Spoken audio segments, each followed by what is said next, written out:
Imagine this. It's 3 in the morning. The world is asleep. No one is watching. No one is cheering. No one even knows you're awake. But there you are, putting in the work. Day after day. Week after week. Month after month. While others are dreaming about success, you're building it in silence. While others are making excuses, you're making progress. While others are waiting for motivation, you've already finished. This is the reality of those who truly succeed. They don't wait for the right moment. They don't depend on feelings. They don't need external validation or perfect conditions. They have discovered something that separates them from the 99% who struggle with consistency. They have learned to force themselves to be consistent, not through brute willpower, but through a deeper understanding of what consistency really means.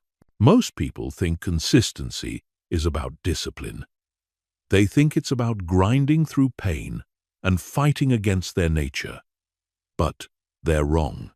True consistency isn't about forcing yourself against your will. It's about forcing yourself to become the person who doesn't need to be forced. It's about rewiring your identity so deeply that inconsistency becomes impossible. The people who change the world, who build empires, who transform their lives, they all share one secret. They've mastered the art of forcing themselves to be consistent when no one is watching. They've learned that consistency isn't a skill you develop. It's a choice you make. And once you make that choice, everything changes. This is your blueprint to joining their ranks. This is how you force yourself to be consistent and let your results speak louder than words ever could. Chapter 1. The Hidden Truth About Consistency. Most people have consistency completely backwards. They think consistency means showing up when you feel like it. They think it means being disciplined when motivation strikes. They think it means pushing through when everything is going well. But real consistency, the kind that builds empires and transforms lives, happens in the moments when everything inside you is screaming to quit. Real consistency is showing up when you're exhausted. It's working when you're discouraged. It's continuing when no one believes in you, including yourself. It's the willingness to force yourself forward when every fiber of your being wants to retreat. This isn't about motivation. This isn't about inspiration. This is about making a decision that your future matters more than your current feelings. Think about a river carving through stone. The water doesn't care if the stone is hard. It doesn't wait for the stone to soften. It doesn't need motivation or encouragement. Day after day, year after year, it applies gentle, consistent pressure, and eventually, the hardest stone yields. The river doesn't force its way through with violence. It forces its way through with relentless, unwavering consistency. You are that river. Your goals, your dreams, your vision for your life, these are the stones that need to be carved. And the only tool powerful enough to shape them is your willingness to force yourself to be consistent, especially when you don't feel like it, especially when it's hard, especially when no one is watching. But here's what most people don't understand about forcing yourself to be consistent. It's not about becoming a machine. It's not about suppressing your humanity or ignoring your feelings. It's about recognizing that your feelings are not your master. Your emotions are not your boss. Your momentary desires are not your destiny. You are. When you force yourself to be consistent, you're not fighting against yourself. You're fighting for yourself. You're fighting for the person you're becoming. You're fighting for the life you deserve. You're fighting for the legacy you want to leave. And in that fight, you discover something profound. You discover that you're stronger than you ever imagined. The most successful people in history understood this principle. They knew that consistency isn't about feeling good. It's about doing good. It's not about being motivated. It's about being committed. It's not about waiting for the right moment. It's about making every moment the right moment through the power of consistent action. Consider the greatest athletes in the world. They don't train only when they feel inspired. They train when they're tired. They train when they're sore. They train when they're discouraged. They train when they'd rather be anywhere else. They force themselves to be consistent because they understand that greatness isn't built in moments of high motivation. Greatness is built in moments of low motivation when you choose to show up anyway. This is the first truth you must accept if you want to force yourself to be consistent. Consistency isn't about feelings, it's about choices. It's not about what you want to do in the moment. It's about what you're committed to becoming over time. When you shift from being feeling-driven to being commitment-driven, everything changes.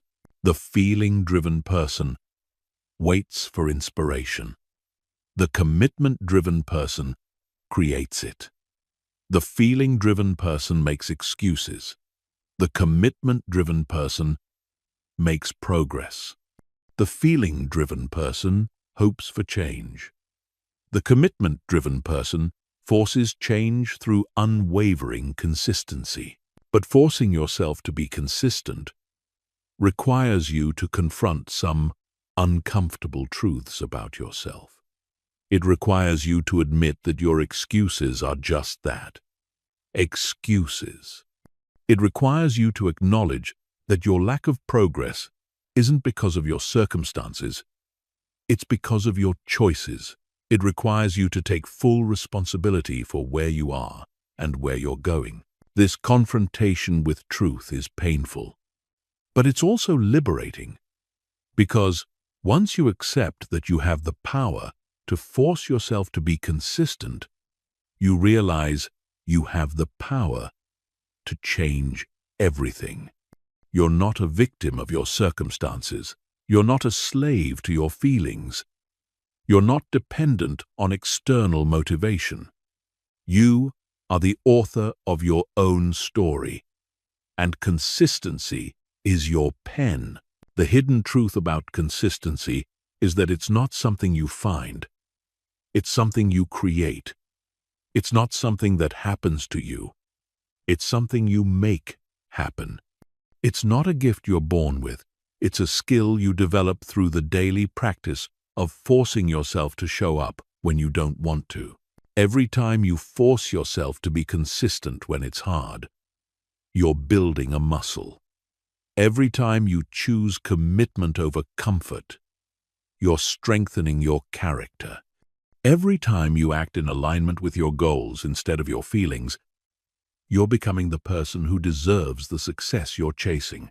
This is why forcing yourself to be consistent is so powerful. It's not just about achieving your goals. It's about becoming the type of person who achieves goals. It's not just about getting results. It's about developing the character that consistently produces results. It's not just about success. It's about becoming successful. The world is full of people with good intentions. The world is full of people with great ideas. The world is full of people with inspiring dreams.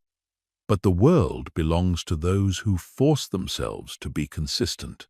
Those who understand that dreams without consistent action remain dreams forever. Those who realize that the gap between where you are and where you want to be is bridged not by motivation, but by daily, relentless, unwavering consistency. When you force yourself to be consistent, You're making a statement. You're saying that your future is more important than your present comfort. You're declaring that your goals matter more than your momentary feelings. You're announcing to the universe that you're serious about change, serious about growth, serious about becoming everything you're capable of becoming. This is the hidden truth about consistency. It's not about perfection. It's about persistence. It's not about never failing. It's about never stopping. It's not about feeling ready. It's about forcing yourself to be ready through the daily practice of showing up, regardless of how you feel. Chapter 2. Why motivation is your enemy. The biggest lie ever told about success is that you need motivation to be consistent. This lie has destroyed more dreams than failure ever could. It has kept more people stuck than any external obstacle. It has created a generation of people waiting for inspiration instead of creating it. And if you believe this lie, you'll spend your entire life waiting for a feeling that never comes consistently enough to build the life you want. Motivation is not your friend. Motivation is your enemy. It's unreliable, unpredictable, and utterly useless when you need it most. Motivation shows up when you're already feeling good. It appears when things are going well. It manifests when you're already inspired. But where is motivation when you're tired? Where is motivation when you're discouraged? Where is motivation when you're facing setbacks? It's nowhere to be found. This is why people who depend on motivation to be consistent never achieve lasting success. They're building their dreams on quicksand. They're trusting their future to something as fickle as the weather. They're waiting for lightning to strike instead of learning how to generate their own electricity. Think about the most consistent people you know. The people who show up every day, regardless of circumstances. The people who make progress when others make excuses. Do you think they feel motivated every single day? Do you think they wake up every morning excited and energized? Of course not. They've simply learned the secret that motivation-dependent people never discover. They've learned how to force themselves to be consistent without depending on external or internal inspiration. The truth is, motivation is a luxury you can't afford if you're serious about changing your life. It's like waiting for perfect weather to start a journey. You might wait forever, and even if the perfect conditions arrive, they won't last. The people who reach their destinations don't wait for perfect weather. They learn to travel in all conditions. They force themselves to move forward regardless of what the sky looks like. When you force yourself to be consistent without motivation, something incredible happens. You discover that action creates motivation, not the other way around. You realize that the very act of showing up, even when you don't feel like it, generates the energy you thought you needed to show up in the first place. You learn that motivation is not a prerequisite for action. It's a byproduct of action. This revelation changes everything. Instead of waiting for motivation to act, you act to create motivation. Instead of hoping to feel inspired, you inspire yourself through consistent behavior. Instead of being at the mercy of your feelings, you become the master of your emotions through the power of forced consistency. But here's the deeper truth about why motivation is your enemy. Motivation makes you soft. It makes you dependent. It teaches you to believe that you need external validation or internal excitement to do what needs to be done. It creates a mental framework where action is contingent on feeling, where progress depends on mood, where success is subject to emotional weather patterns. This dependency is toxic because life doesn't care about your motivation levels. Challenges don't wait for you to feel inspired before they arrive. Opportunities don't pause until you're emotionally ready. Success doesn't delay itself until you're motivated. Life happens regardless of how you feel about it. And if you're not willing to force yourself to be consistent without motivation, you'll miss most of what life has to offer. The most dangerous aspect of motivation dependency is that it creates a pattern of stop-and-start behavior. You make progress when you're motivated, then stop when the motivation fades. You start strong when inspiration strikes, then quit when it leaves. You commit when you're excited, then abandon when excitement wanes. This pattern doesn't just prevent success.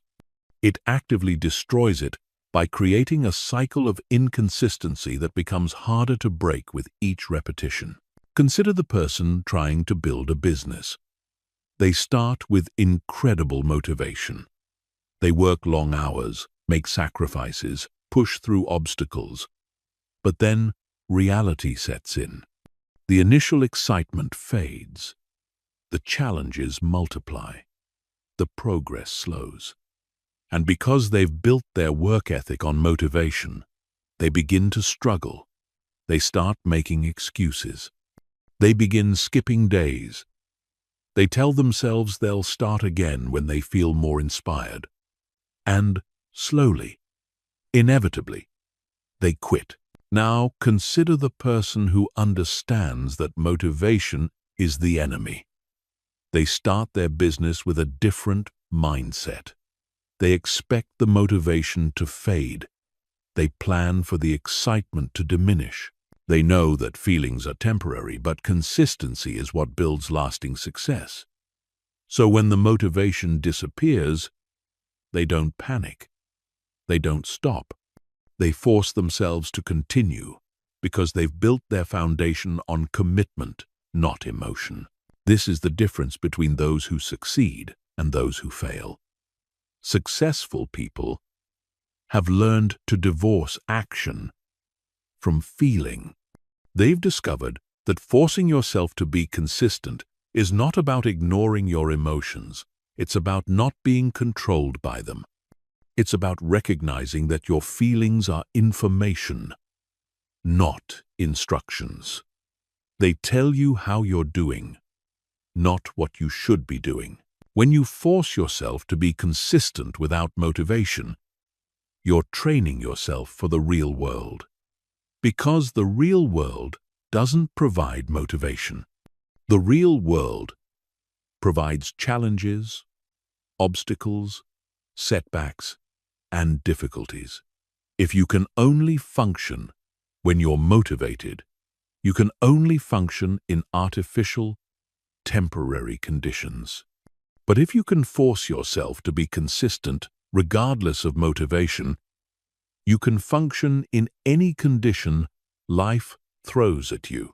This training makes you anti-fragile, not just resilient, but actually stronger because of challenges. When motivation-dependent people face setbacks, they crumble because their foundation was built on feelings, not principles. But when commitment-driven people face setbacks, they grow stronger because their foundation is built on the unshakable principle of forced consistency. The process of forcing yourself to be consistent without motivation also reveals who you really are. When motivation is present, anyone can work hard. When inspiration strikes, anyone can make progress. But when you're tired, discouraged, facing obstacles, dealing with setbacks, and you still force yourself to be consistent, you discover your true character. You realize that you're not dependent on external circumstances for internal strength.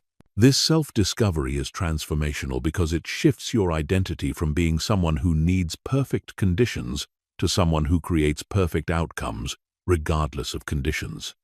You stop seeing yourself as a victim of circumstance and start seeing yourself as a creator of results. You stop depending on the world to provide motivation and start generating your own momentum through unwavering consistency. The enemy of motivation is not just that it's unreliable. The enemy of motivation is that it teaches you to be unreliable. It conditions you to believe that your behavior should fluctuate based on your feelings. It creates a mental model where consistency is optional, where commitment is conditional, where follow-through depends on feeling through. But when you force yourself to be consistent without motivation, you're sending a different message to your subconscious mind. You're telling yourself that your word matters more than your feelings. You're declaring that your commitments are non-negotiable. You're programming yourself to be reliable regardless of circumstances. And this programming becomes the foundation for every success you'll ever achieve. This is why forcing yourself to be consistent when motivation is absent is the most important skill you can develop. It's not just about getting things done. It's about becoming the type of person who gets things done. It's not just about achieving specific goals. It's about developing the character that consistently achieves goals. It's not just about success. It's about becoming successful at the deepest level. The beautiful irony is that when you learn to force yourself to be consistent without motivation, you actually become more motivated than motivation-dependent people ever are. Because you've learned to generate your own energy through action. You've discovered that the very act of forcing yourself to show up creates the feelings that others wait for. You've realized that motivation isn't something you find. It's something you build through the daily practice of forced consistency. Chapter 3. The Identity Revolution. The most profound shift that happens when you force yourself to be consistent isn't in your results, it's in your identity. Most people try to change their behavior while keeping their identity intact. They want different outcomes while remaining the same person. But this approach is fundamentally flawed because behavior flows from identity, not the other way around. If you want to force yourself to be consistent, you don't just need to change what you do. You need to change who you are. Your identity is the story you tell yourself about who you are. It's the collection of beliefs, habits, and patterns that define your character. And here's the crucial truth most people miss. Your identity is not fixed. It's not permanent. It's not determined by your past or your circumstances. Your identity is something you choose, something you create, something you can revolutionize through the power of forced consistency. Every action you take is a vote for the type of person you believe yourself to be. When you force yourself to be consistent, even when you don't feel like it, you're voting for a new identity. You're telling yourself that you're the type of person who follows through. You're declaring that you're someone who keeps commitments. You're proving that you're reliable, disciplined, and committed to growth. Most people wait for identity change to happen to them. They hope that success will make them feel successful. They believe that achievement will make them achievers. They think that reaching their goals will transform them into goal-oriented people. But this is backwards thinking. Identity change doesn't happen after success. Identity change creates success. When you force yourself to be consistent before you feel like a consistent person, you're engaging in what could be called identity hacking. You're using behavior to rewire your self-concept.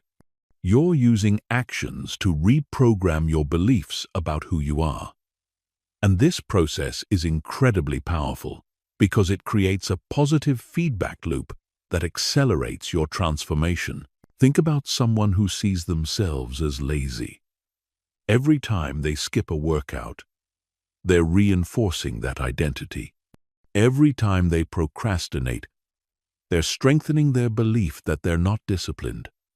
Every time they make excuses, they're voting for the person they don't want to be.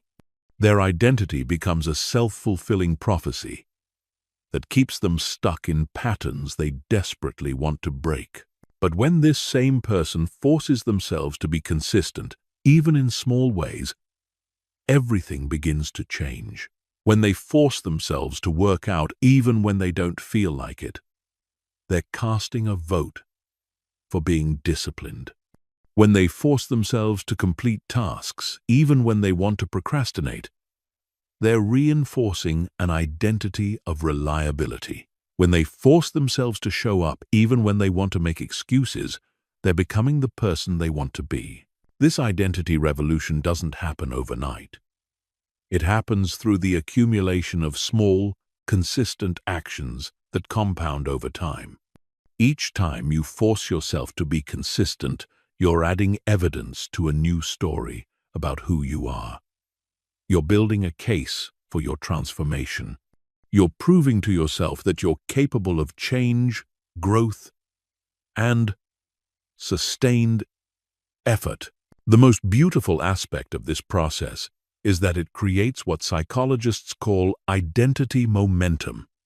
The more you act like the person you want to become, the more you believe you are that person. The more you believe you are that person, the easier it becomes to act like that person. This momentum builds on itself until forcing yourself to be consistent stops feeling like force and starts feeling like nature. But here's what makes this transformation so powerful. When your identity aligns with your actions, consistency becomes effortless. You don't have to force yourself to be consistent when being consistent is simply who you are. You don't have to fight against your nature when consistency is your nature. You don't have to rely on willpower when your willpower has been replaced by identity power. Consider the difference between someone who forces themselves to exercise and someone who identifies as an athlete. The first person has to overcome internal resistance every time they want to work out. They have to convince themselves, motivate themselves, and push themselves to take action. But the athlete doesn't have this internal conflict. Working out isn't something they have to force themselves to do. It's something they do because it's who they are. This is the power of identity revolution. When you successfully shift your identity through forced consistency, you eliminate internal resistance. You stop fighting against yourself and start aligning with yourself. You stop having to overcome your nature and start expressing your nature. You stop forcing yourself to be consistent and start being consistent because that's simply who you've become. The process of identity revolution through forced consistency requires you to become very intentional about the story you tell yourself.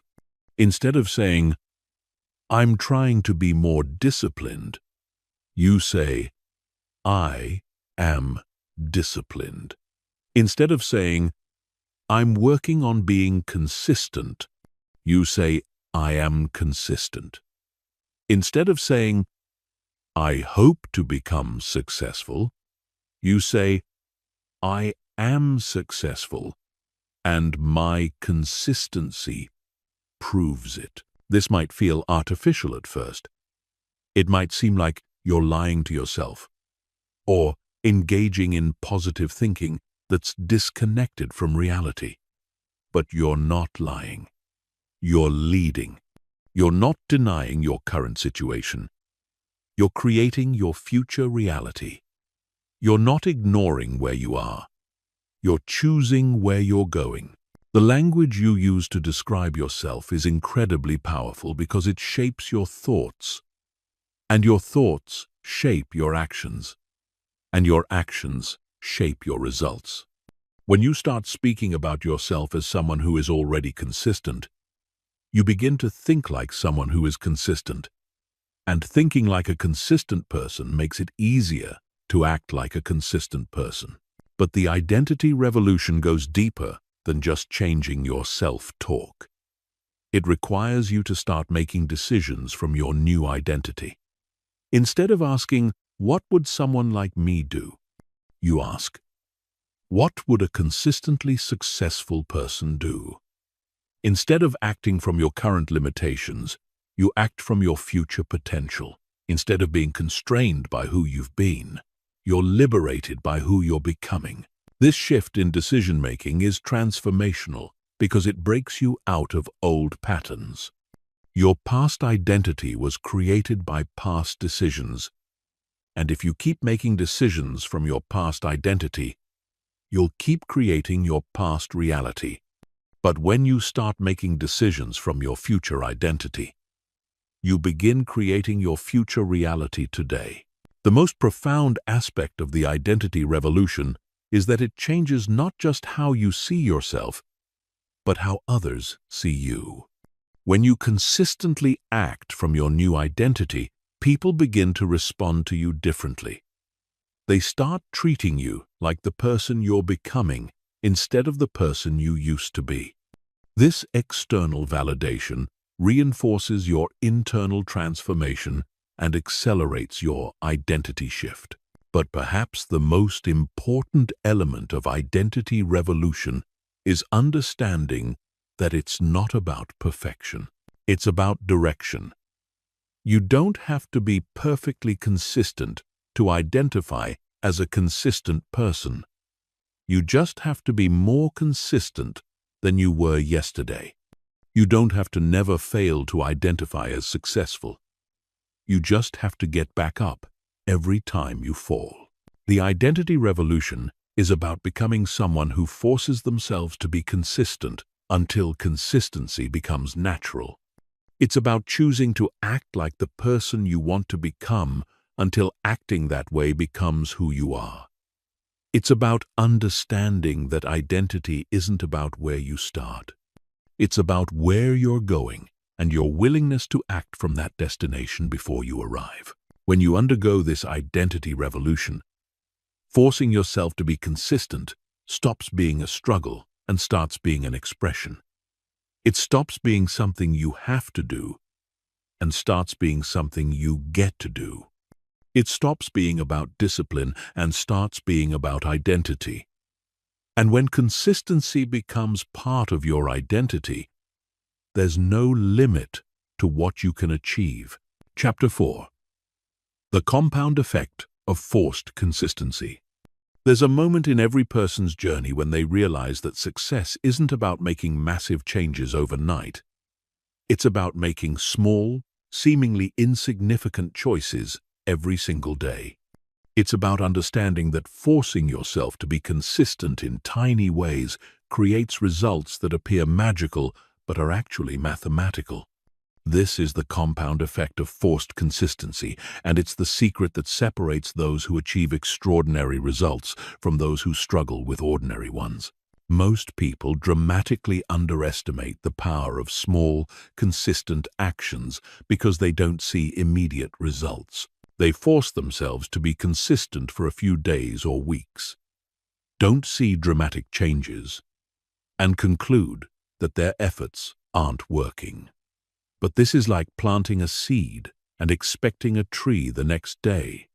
The most powerful growth happens beneath the surface, invisible to the casual observer, building momentum that will eventually burst into view. When you force yourself to be consistent, you're not just taking action in the present moment. You're making an investment in compound returns that will pay dividends for years to come. Every small action builds on the previous one. Every consistent choice creates momentum for the next one. Every day you force yourself to show up, you're not just achieving that day's goal. You're building the habit, the identity, and the momentum that will make future consistency easier and more powerful. Think about the person who forces themselves to read just 10 pages every day. It doesn't seem like much. On any individual day, the impact is almost negligible. But over the course of a year, that's over 3,600 pages. That's approximately 12 full-length books. That's a completely transformed knowledge base, expanded vocabulary, improved focus, and enhanced critical thinking skills.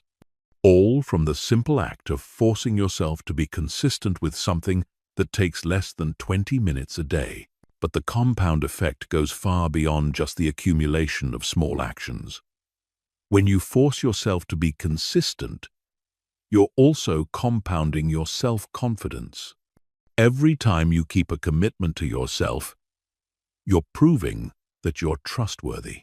Every time you follow through when you don't feel like it, you're building evidence that you're reliable. Every time you show up when it's hard, you're reinforcing the belief that you're capable of extraordinary things. This confidence compounds just like interest in a bank account. The more evidence you accumulate that you're someone who forces themselves to be consistent, the stronger your belief becomes in your ability to achieve anything you set your mind to. And this belief becomes a powerful force that makes future consistency easier because you're operating from a place of proven capability rather than hoped-for potential. The compound effect of forced consistency also extends to your reputation. People begin to see you as someone who follows through. They start to view you as reliable, disciplined, and committed. Opportunities begin to flow to you because others know they can count on you. Your network expands because people want to associate with those who demonstrate consistency. Your influence grows because consistency is leadership in action. But perhaps the most powerful aspect of the compound effect is how it transforms your relationship with challenges. When you've been forcing yourself to be consistent for months or years, obstacles stop feeling overwhelming. You've built up a reservoir of evidence that you can handle difficult situations. You've proven to yourself repeatedly that you can push through when things get hard. You've developed what could be called challenge immunity, where difficulties become opportunities to demonstrate your consistency rather than threats to your progress. This transformation in how you perceive challenges is profound because it eliminates one of the biggest barriers to sustained success: the fear of difficulty. Most people avoid consistency because they're afraid of the effort required. They're intimidated by the thought of showing up every day, especially when they don't feel like it. But when you've experienced the compound effect of forced consistency, you realize that the effort becomes easier over time, not harder. The mathematical reality of compound consistency is that small improvements accumulate exponentially, not linearly. If you improve by just 1% every day, you're not just 1% better at the end of the year. You're 37 times better. This is because each day's improvement builds on all the previous day's improvements.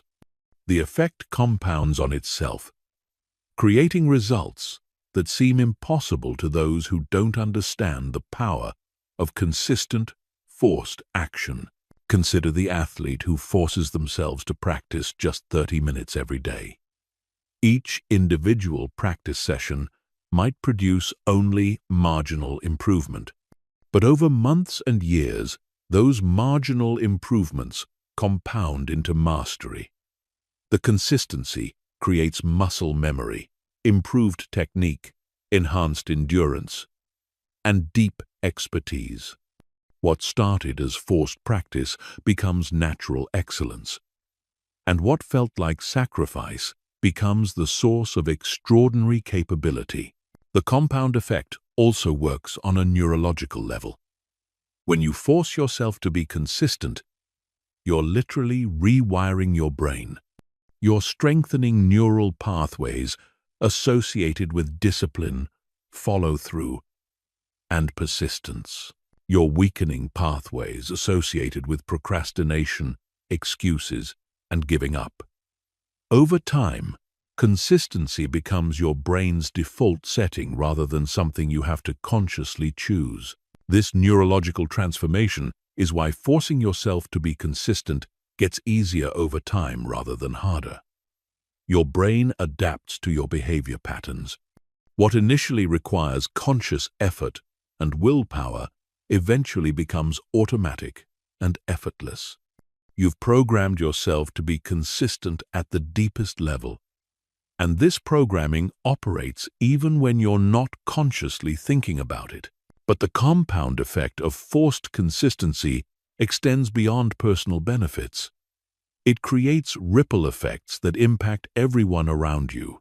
Your consistency inspires others to be more consistent. Your discipline encourages others to be more disciplined. Your commitment motivates others to follow through on their own goals. You become a living example of what's possible when someone decides to force themselves to be consistent regardless of how they feel.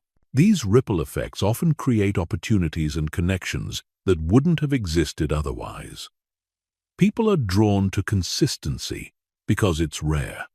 They want to partner with consistent people, invest in consistent people, and learn from consistent people.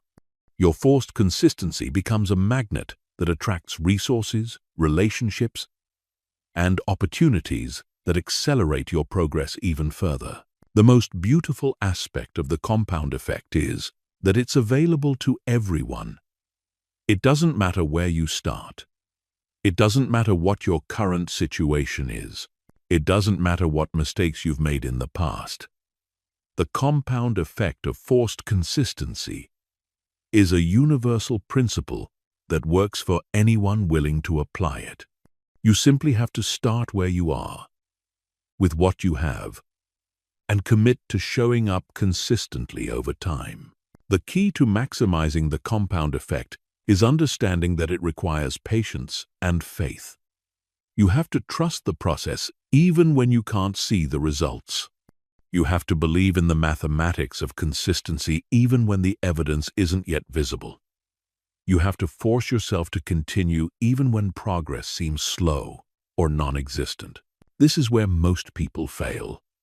They start the process of forced consistency, but quit before the compound effect has time to work its magic.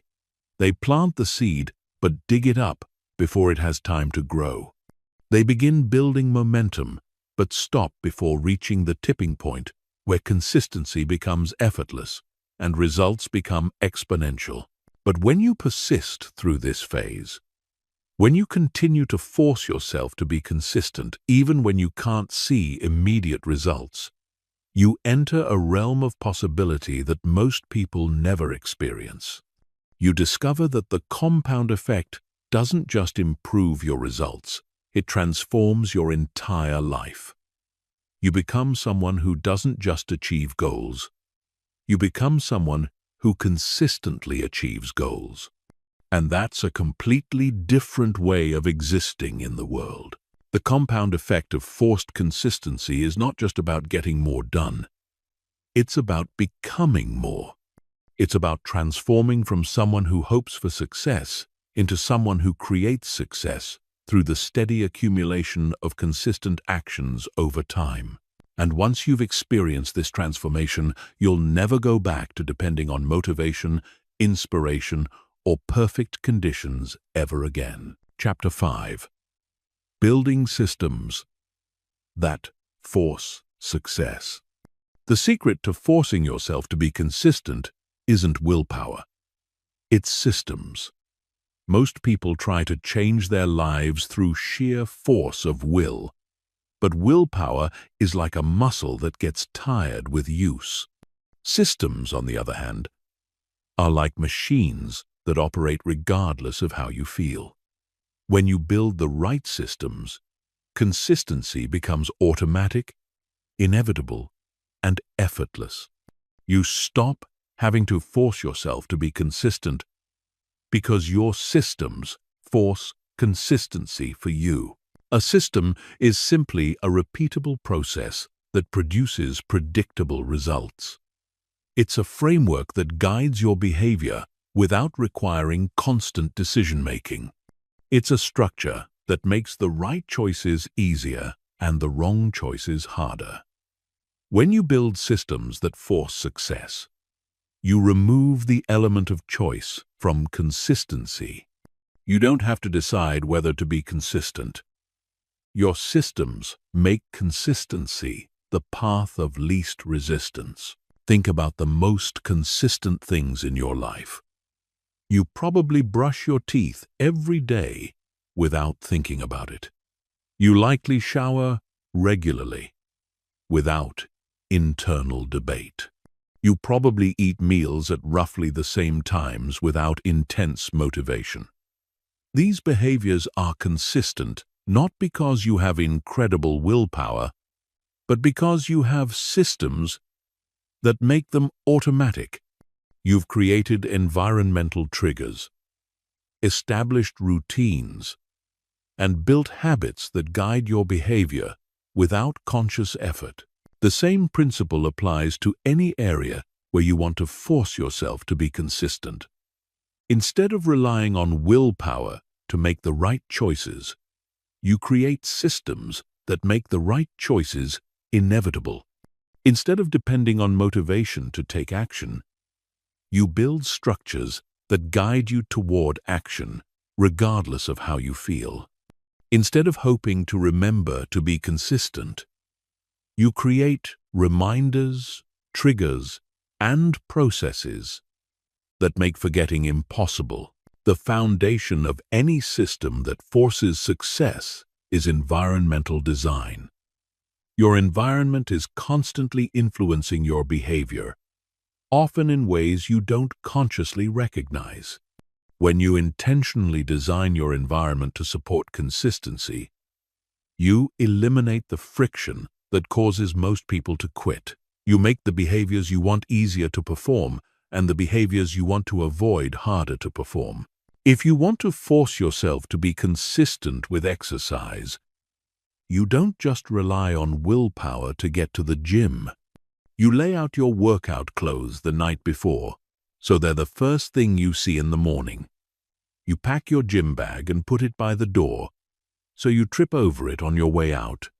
You choose a gym that's on your route to work, so it's convenient rather than an extra stop. You schedule your workouts like appointments, so they become non-negotiable parts of your day. These environmental modifications might seem small, but they're incredibly powerful because they reduce the number of decisions you have to make and the amount of resistance you have to overcome. Every barrier you remove, every trigger you create, every convenience you build into your system makes consistency more likely and inconsistency less likely. The second critical component of systems that force success is routine automation. Routines eliminate decision fatigue by making behavior automatic. When you have an established routine, you don't have to think about what to do next. You don't have to debate whether to take action. You don't have to overcome internal resistance because your routine carries you forward without conscious intervention. The most successful people in the world are often the most routine-oriented people. They wake up at the same time every day. They follow the same morning routine. They work in the same patterns. They exercise at the same times. This isn't because they lack creativity or spontaneity. It's because they understand that routines create consistency, and consistency creates extraordinary results. When you build routines that force consistency, you're essentially programming yourself for success. You're creating automated behaviors that align with your goals. You're removing the daily negotiation between what you want to do and what you should do. You're making the path to your goals so well established that following it becomes as natural as breathing. But the most powerful systems that force success include what could be called commitment devices. These are structures that make it costly or impossible to be inconsistent. They create consequences for quitting and rewards for continuing. They align your immediate interests with your long-term goals, making consistency the only rational choice. A commitment device might be as simple as telling others about your goals, creating social pressure to follow through. It might be investing money in your success, creating financial motivation to continue. It might be signing up for events or competitions that require you to be ready by a certain date, creating deadline pressure that forces consistency. The key is to make the cost of inconsistency higher than the cost of consistency. One of the most effective commitment devices is what psychologists call implementation intentions. Instead of just setting goals, you create specific if-then plans for exactly when and where you'll take action. Instead of saying, "I'll work out more," you say, "If it's Monday, Wednesday, or Friday at 6 a.m., then I will go to the gym." This specificity removes ambiguity and creates a trigger that automatically initiates the behavior you want. Implementation intentions are powerful because they bridge the gap between intention and action. They eliminate the moment of decision that derails most people. When the specified conditions are met, the behavior happens automatically because you've already decided what to do. You've removed choice from the equation and replaced it with systematic response. The most sophisticated systems that force success also include feedback loops that provide regular information about your progress. These loops help you stay on track by making your consistency visible and measurable. They create awareness of whether your system is working and allow you to make adjustments before small problems become big failures. Feedback loops might include tracking your daily actions on a calendar, measuring key metrics weekly, or reviewing your progress monthly.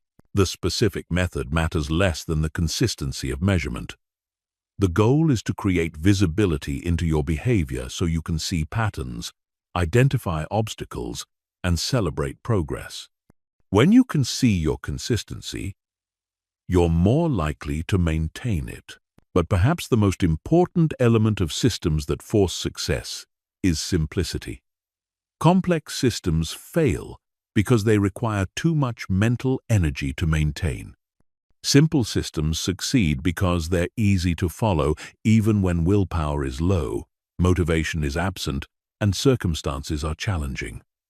The best system is not the most sophisticated one. It's the one you'll actually use consistently over time. This means starting small and building gradually. Instead of trying to create a perfect system immediately, you focus on establishing one simple, consistent behavior. Once that behavior becomes automatic, you add another element. You build your system piece by piece, allowing each component to become habitual before adding complexity.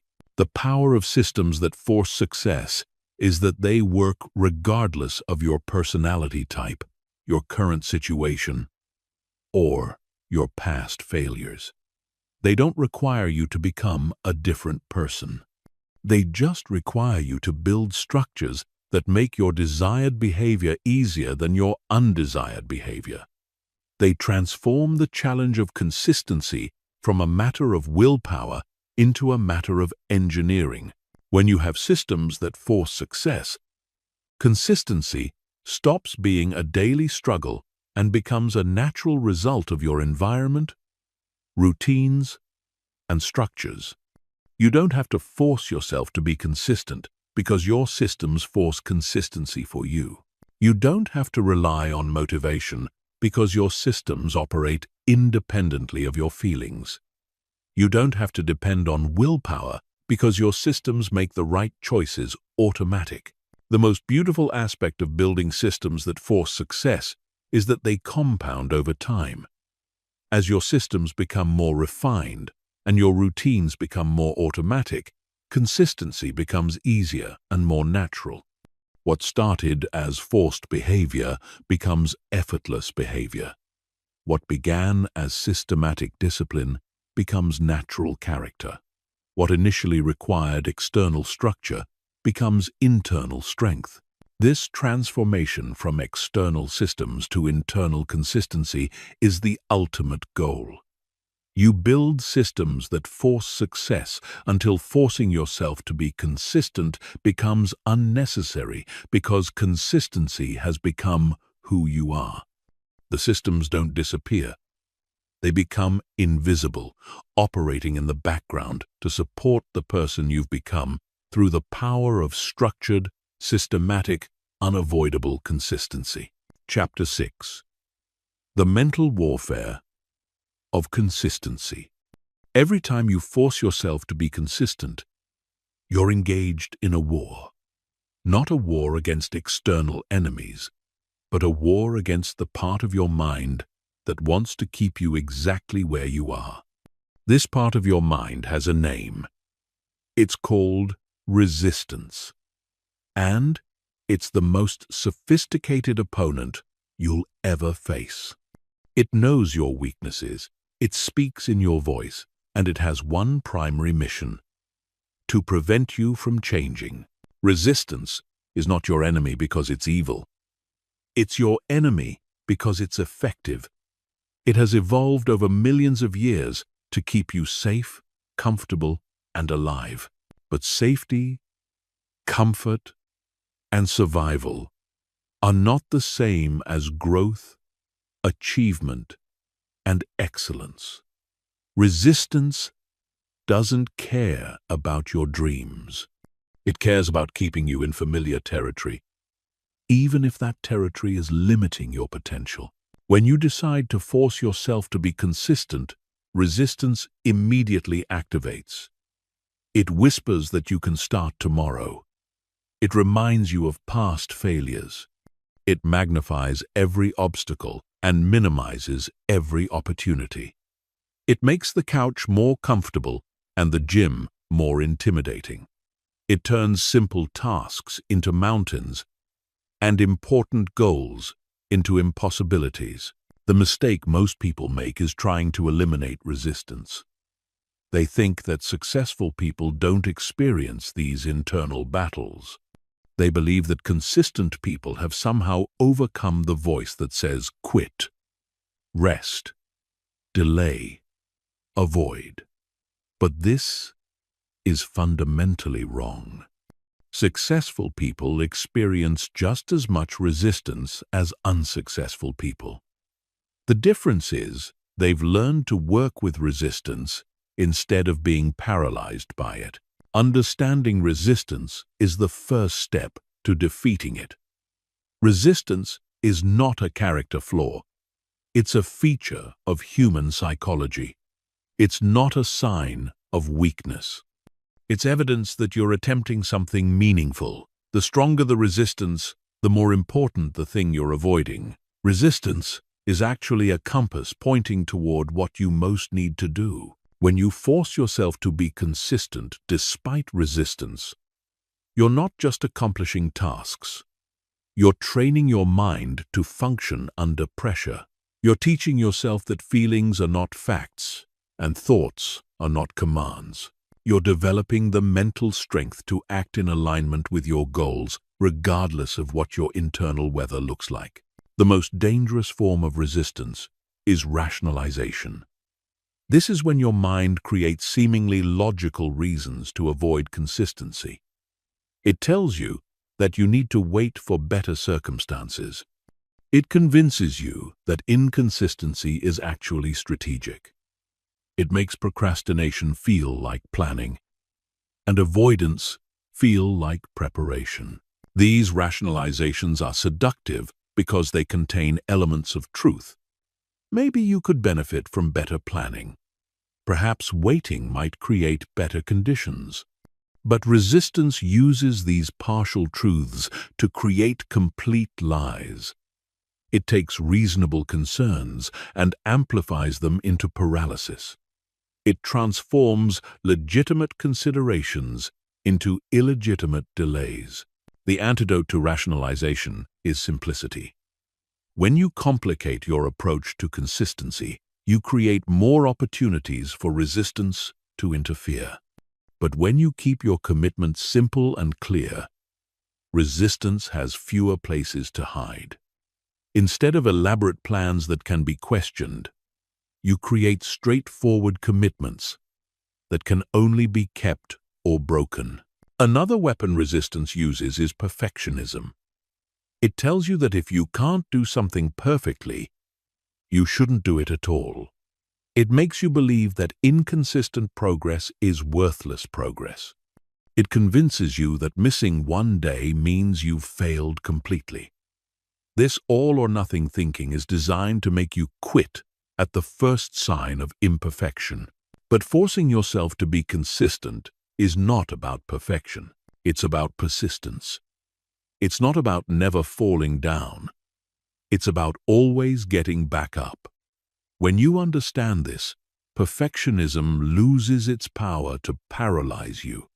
You realize that consistency is measured over months and years, not days and weeks. The mental warfare of consistency also involves what psychologists call the planning fallacy. This is the tendency to underestimate the time, effort, and obstacles involved in achieving goals. Resistance exploits this by making you overcommit initially, knowing that when reality hits, you'll become discouraged and quit. The solution is pessimistic planning.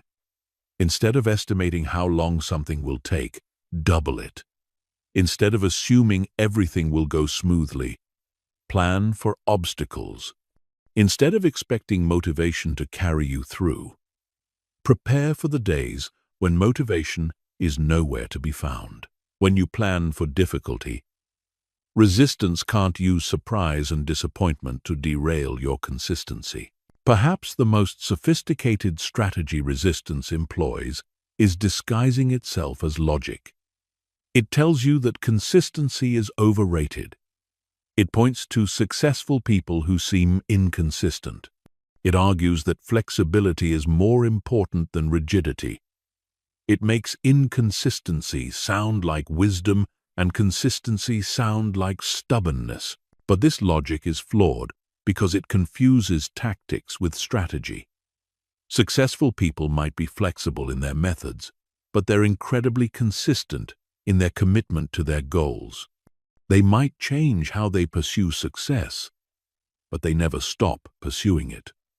Their apparent inconsistency is actually a deeper form of consistency. The key to winning the mental warfare of consistency is recognizing that resistance is not going away. It's not something you overcome once and forget about. It's something you face every single day, and your success depends on your willingness to face it consistently. This isn't discouraging, it's liberating, because once you accept that resistance is permanent, you stop waiting for it to disappear and start developing the skills to work despite it. Every time you force yourself to be consistent in the face of resistance, you're building what could be called resistance tolerance. You're increasing your capacity to function effectively even when your mind is telling you to quit. You're developing immunity to the thoughts and feelings that stop most people from achieving their goals. This tolerance doesn't mean you stop feeling resistance. It means resistance stops controlling you. You feel the pull toward comfort and choose growth anyway. You hear the voice that says quit and keep going anyway. You experience the desire to delay and take action anyway. You become someone who can be relied upon, especially by yourself, regardless of internal weather conditions. Chapter 7. The Power of Micro-Commitments. The biggest mistake people make when trying to force themselves to be consistent is thinking big. They set massive goals, create elaborate plans, and expect themselves to transform overnight. But consistency isn't built through grand gestures. It's built through micro-commitments, so small they seem almost ridiculous to break. A micro-commitment is a promise to yourself that's so tiny, it requires almost no willpower to keep. It's doing one push-up instead of a full workout. It's writing one sentence instead of a full page. It's reading one paragraph instead of a full chapter. These commitments seem insignificant, but they're actually the foundation upon which all lasting consistency is built. The power of micro-commitments lies in their psychological impact. When you keep a promise to yourself, no matter how small, you're building trust with yourself. You're proving that your word matters, that your commitments are non-negotiable, and that you're someone who follows through. This self-trust is the foundation of all future consistency. Most people dramatically underestimate the importance of self-trust. They break small promises to themselves constantly and wonder why they struggle with big commitments. They hit the snooze button and then expect themselves to wake up early for important opportunities. They skip small workouts and then wonder why they can't maintain exercise routines. They postpone minor tasks and then struggle with major projects. But when you start keeping micro-commitments religiously, everything changes. You begin to see yourself as someone who does what they say they'll do. You develop confidence in your ability to follow through. You create a track record of reliability that makes larger commitments feel achievable rather than overwhelming. The beauty of micro-commitments is that they're designed to be kept even on your worst days. When you're sick, stressed, tired, or overwhelmed, you can still do one push-up. You can still write one sentence. You can still read one paragraph. These tiny actions maintain your consistency streak and preserve the identity you're building as someone who forces themselves to be consistent. This is crucial because consistency is about momentum, and momentum is fragile. When you break a consistency streak, you don't just lose progress. You lose the psychological momentum that makes future consistency easier. But when you maintain micro-commitments, you preserve this momentum even when circumstances prevent you from doing more. Micro-commitments also work because they eliminate the activation energy problem. The hardest part of most tasks isn't completing them, it's starting them. But when your commitment is to do something tiny, starting becomes almost effortless. And once you start, you often find yourself doing more than the minimum. You do one push-up and end up doing 10.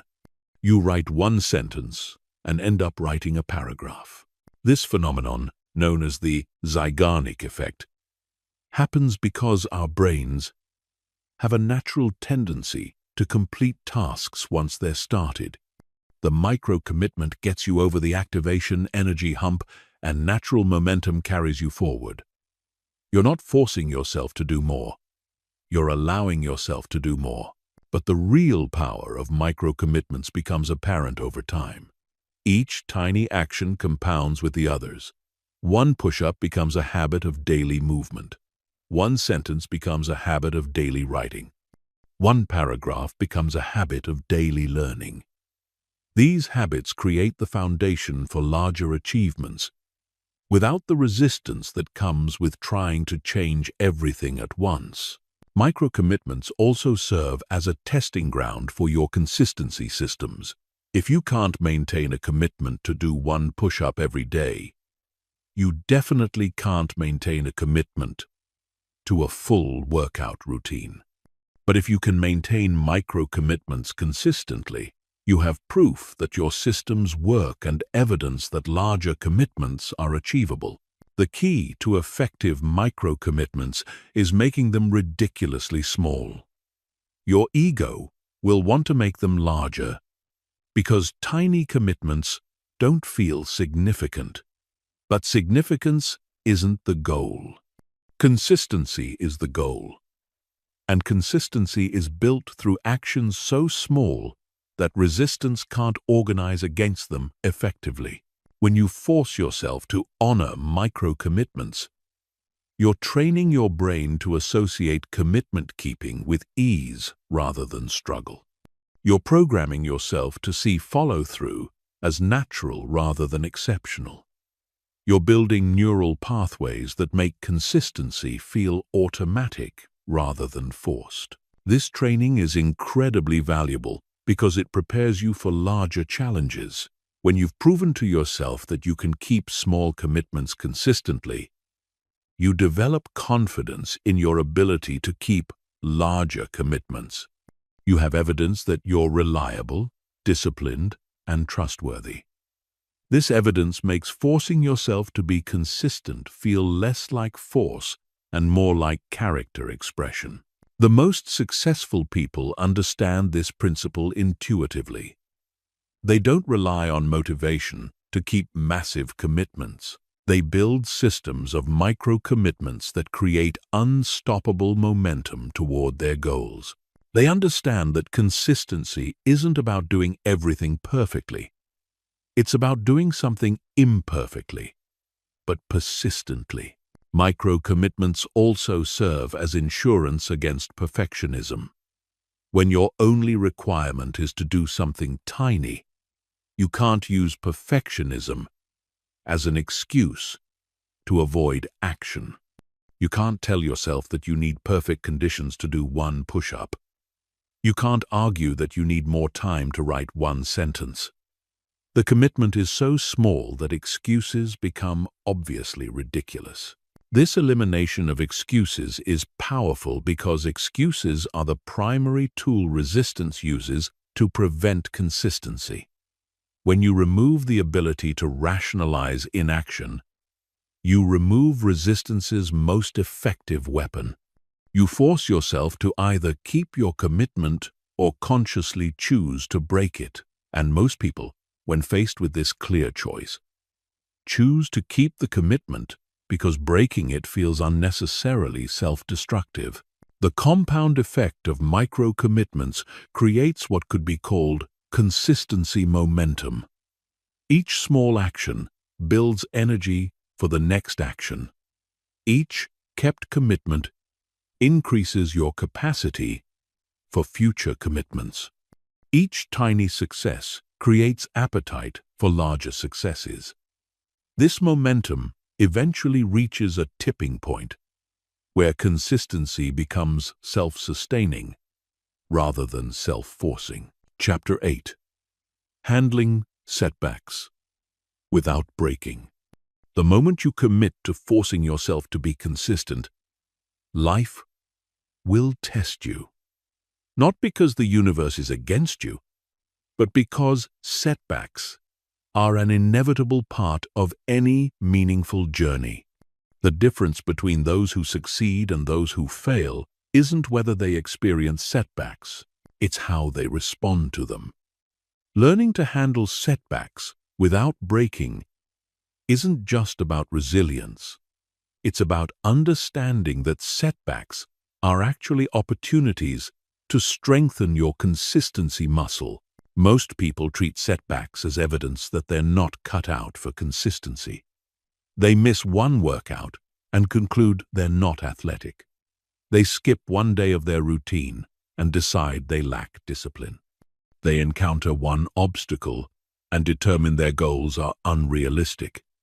But this response reveals a fundamental misunderstanding of what consistency actually means.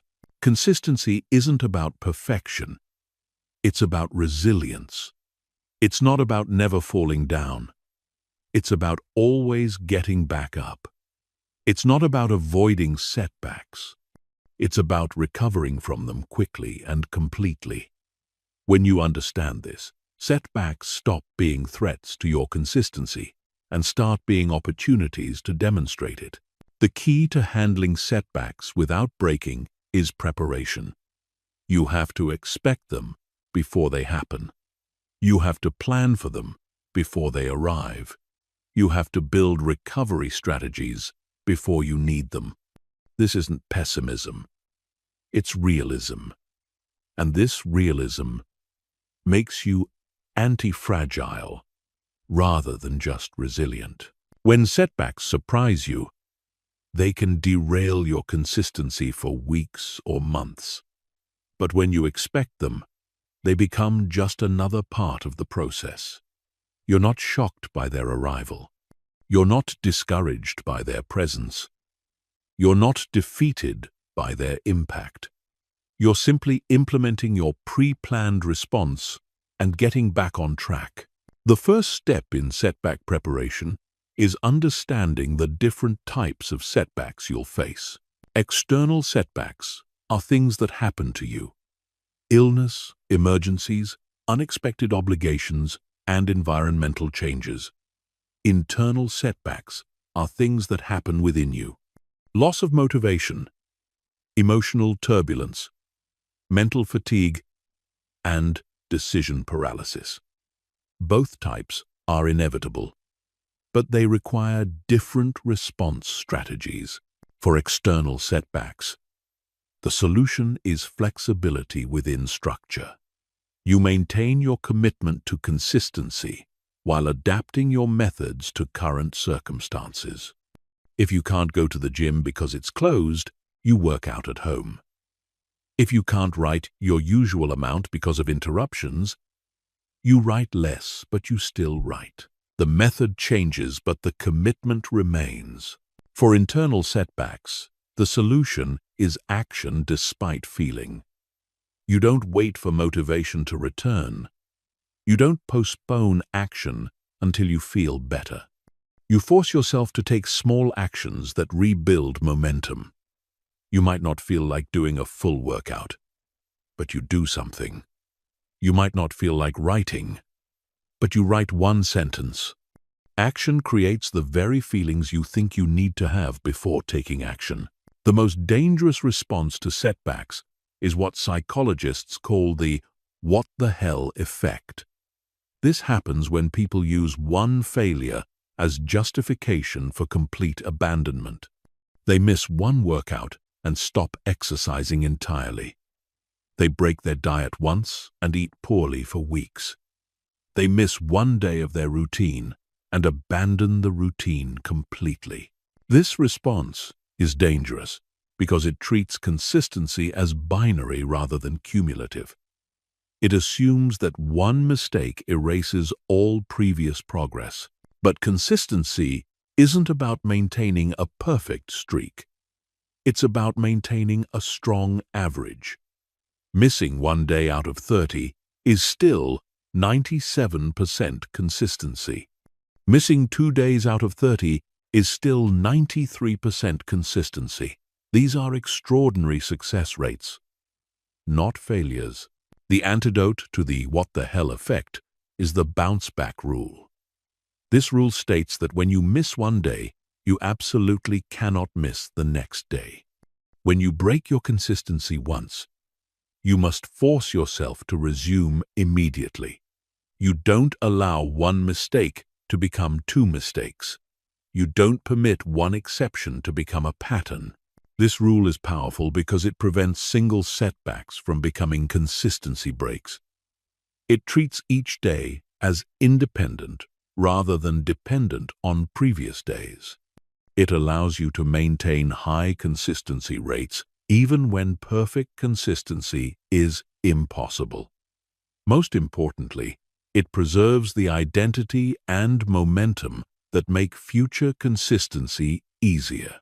Another crucial element of handling setbacks is what could be called emotional regulation.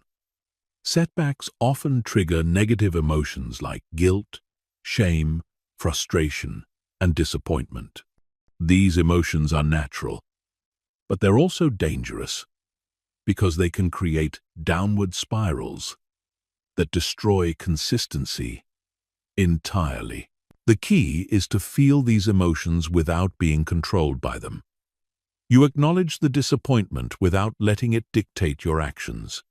You experience the frustration without using it as an excuse to quit. You feel the guilt without allowing it to prevent future action. Emotions are information, not instructions. Perhaps the most important skill for handling setbacks is reframing. Instead of seeing setbacks as evidence of failure, you see them as opportunities for growth. Instead of viewing obstacles as problems, you see them as challenges to overcome. Instead of treating mistakes as character flaws, you see them as learning experiences. This reframing isn't about positive thinking or denial. It's about choosing interpretations that serve your long-term success rather than your short-term comfort. Setbacks are going to happen regardless of how you interpret them. But your interpretation will determine whether they strengthen your consistency or destroy it. The most powerful reframe is to see setbacks as consistency training. Every time you handle a setback well, you're building your capacity to handle future setbacks. Every time you recover quickly from a mistake, you're proving to yourself that mistakes aren't fatal. Every time you get back on track after getting derailed, you're reinforcing the identity of someone who forces themselves to be consistent, regardless of circumstances. This training effect compounds over time. The more setbacks you handle successfully, the more confidence you develop in your ability to handle future setbacks. You stop fearing obstacles because you have evidence that you can overcome them. You stop dreading challenges because you have proof that challenges make you stronger. Advanced practitioners of consistency develop what could be called setback immunity. They've handled so many obstacles successfully that new obstacles feel routine rather than threatening. They've bounced back from so many failures that failure feels temporary rather than permanent. They've recovered from so many mistakes that mistakes feel educational rather than destructive. This immunity doesn't mean they stop experiencing setbacks. It means setbacks stop defining their experience. They become background noise rather than foreground drama. They're acknowledged, addressed, and overcome without derailing the larger consistency project. The ultimate goal is to reach a point where your consistency is stronger than any setback you might face, where your commitment is deeper than any obstacle you might encounter, where your identity as someone who forces themselves to be consistent is so strong that temporary failures can't shake it permanently. Chapter 9. The Discipline of Delayed Gratification. At the heart of forcing yourself to be consistent lies one of the most challenging human skills: delayed gratification. This is the ability to resist immediate rewards in favor of later, greater rewards. It's choosing the satisfaction of long-term achievement over the comfort of short-term pleasure. Every time you force yourself to be consistent, you're practicing this discipline. And every time you practice this discipline, you're building the foundation for extraordinary success. Delayed gratification is difficult because our brains are wired for immediate survival, not long-term optimization. The part of your brain that craves instant pleasure is ancient, powerful, and persuasive. It doesn't care about your future goals. It cares about immediate comfort, safety, and satisfaction. This is why forcing yourself to be consistent often feels like swimming against a powerful current. But this resistance is exactly what makes delayed gratification so valuable. It's a skill that separates the successful from the unsuccessful, the achievers from the dreamers, The consistent from the sporadic. When you develop the ability to consistently choose long-term benefits over short-term pleasures, you gain access to opportunities and outcomes that are invisible to those who can't delay gratification. The famous Stanford marshmallow experiment demonstrated this principle decades ago. Children who could resist eating one marshmallow to receive 2 marshmallows later showed significantly better life outcomes years down the road. They had better academic performance, lower rates of addiction, stronger relationships, and higher overall life satisfaction. The ability to delay gratification predicted success better than intelligence, talent, or background. But delayed gratification isn't just about resisting temptation. It's about reframing time itself. Most people think in terms of immediate costs and immediate benefits. When you force yourself to be consistent, you're training yourself to think in terms of immediate costs and future benefits. You're learning to value outcomes that exist only in potential rather than reality. This shift in temporal perspective is transformational because it changes how you evaluate every decision. Instead of asking, "What will make me feel good right now?"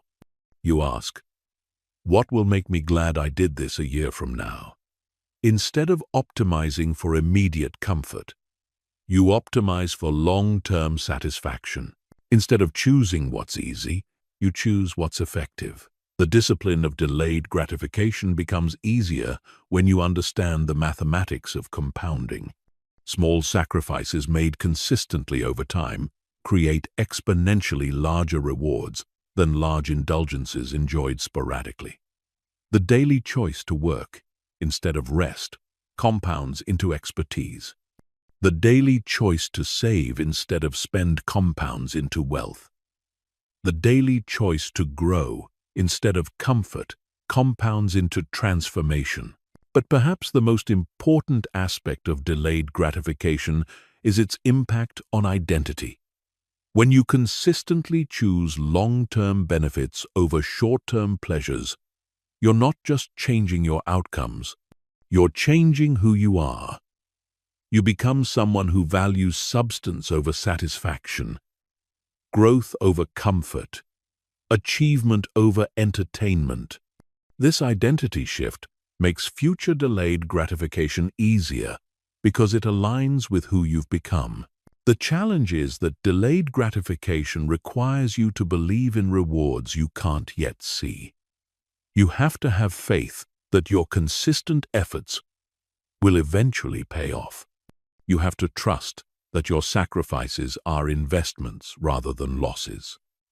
You have to maintain conviction in outcomes that exist only in your imagination and your planning. This faith is easier to maintain when you understand the difference between sacrifice and investment. Sacrifice implies loss, something given up never to be recovered. Investment implies exchange, something given up to receive something better later. When you force yourself to be consistent, you're not sacrificing immediate pleasure. You're investing it in future satisfaction. The most effective way to strengthen your delayed gratification muscle is through progressive training. You start with small delays and gradually increase them. You postpone small pleasures to build your tolerance for postponing larger ones. You practice saying no to immediate rewards so you can say yes to ultimate rewards. This training might involve simple exercises like waiting 5 minutes before checking your phone, finishing one task before starting another, or saving money for 1 month before making a purchase. These small practices build your capacity for larger delays like completing a degree, building a business, or transforming your health. The key insight about delayed gratification is that it becomes easier with practice, not harder. Most people think that resisting temptation depletes willpower. making future resistance more difficult. But research shows that people who regularly practice delayed gratification actually become better at it over time. Their capacity increases rather than decreases. This happens because delayed gratification is a skill, not a finite resource. Like physical strength, it grows with exercise. Every time you choose long-term benefits over short-term pleasures, you're building your delayed gratification muscle. Every time you force yourself to be consistent despite immediate discomfort, you're increasing your capacity for future consistency. Advanced practitioners of delayed gratification develop what could be called temporal intelligence. They become expert at evaluating the long-term consequences of short-term decisions. They can accurately predict how current choices will impact future outcomes. They understand the compound effects of both positive and negative behaviors. This temporal intelligence allows them to make decisions that seem illogical to short-term thinkers, but are obviously correct to long-term thinkers. They work when others rest, because they understand that work compounds into expertise. They save when others spend, because they understand that savings compound into wealth. They grow when others comfort, because they understand that growth compounds into transformation. The ultimate expression of delayed gratification mastery is reaching a point where long-term thinking becomes automatic. You don't have to force yourself to think about future consequences. You naturally evaluate decisions through the lens of long-term impact. You intuitively choose options that serve your future self rather than your current self. When this happens, forcing yourself to be consistent stops feeling like force. It starts feeling like wisdom. You're not fighting against your nature. You're expressing your nature as someone who understands that the best things in life come to those who are willing to wait, work, and remain consistent over time. Chapter 10. The Silent Power of Unnoticed Progress. The most profound transformations happen in silence. They occur in moments when no one is watching, during periods when progress feels invisible, through actions that seem insignificant to outside observers. When you force yourself to be consistent, you're entering a realm where the most powerful changes happen below the surface, accumulating momentum that will eventually burst into undeniable results. This invisible progress is where most people lose faith. They force themselves to be consistent for days, weeks, or even months without seeing dramatic external changes. They expect their efforts to be immediately visible, their progress to be constantly obvious, their growth to be continuously apparent. When this doesn't happen, they conclude that their consistency isn't working and abandon their efforts just before the breakthrough. But the greatest achievements in human history were built during these periods of invisible progress. The scientist works for years before making the discovery that changes everything. The artist practices for decades before creating the masterpiece that defines their legacy. The entrepreneur builds for months before reaching the tipping point that creates exponential growth. The most important work happens when no one else can see it. Understanding this principle changes everything about how you approach consistency. You stop measuring your success by immediate results and start measuring it by process integrity. You stop looking for external validation and start trusting internal commitment. You stop needing visible progress and start having faith in invisible momentum. This shift is liberating because it removes the pressure to produce immediate results. You can focus entirely on the process of forcing yourself to be consistent without being distracted by the anxiety of visible outcomes. You understand that your job is not to create immediate results. Your job is to trust the process and let the results emerge naturally over time. The power of unnoticed progress lies in its compound nature. Each day of consistency might seem insignificant in isolation, but these days accumulate into weeks, months, and years of sustained effort. Like water slowly carving through stone, your daily actions are creating changes that are invisible until they become undeniable. Consider the person learning a new skill. For the first weeks or months, their progress feels frustratingly slow. They force themselves to practice consistently, but don't see dramatic improvement. They might even feel like they're getting worse as they become more aware of their limitations. But beneath the surface, neural pathways are forming, muscle memory is developing, and expertise is accumulating. Then suddenly, seemingly overnight, everything clicks. The skill that felt impossible becomes natural. The practice that felt forced becomes effortless. The progress that felt absent becomes obvious. This breakthrough didn't happen suddenly. It was the culmination of all those invisible days of consistent effort finally reaching critical mass. This pattern repeats in every area of life where consistency matters. Physical fitness builds slowly and invisibly until suddenly you notice strength, endurance, or flexibility that wasn't there before. Knowledge accumulates gradually and imperceptibly until suddenly you realize you've become expert in your field. Relationships deepen slowly and quietly until suddenly you have bonds that feel unbreakable. The challenge is maintaining faith during the invisible period. This requires a different kind of measuring system than most people use. Instead of measuring results, you measure effort. Instead of tracking outcomes, you track consistency. Instead of evaluating success by external metrics, you evaluate it by internal integrity. This internal measurement system is crucial because it's the only measurement system you completely control. You can't control when results will appear, but you can control whether you show up. You can't determine when breakthroughs will happen, but you can determine whether you maintain consistency.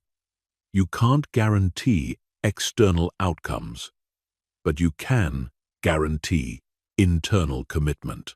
When you base your self-worth and progress assessment on factors you control rather than factors you don't control, you become unshakable.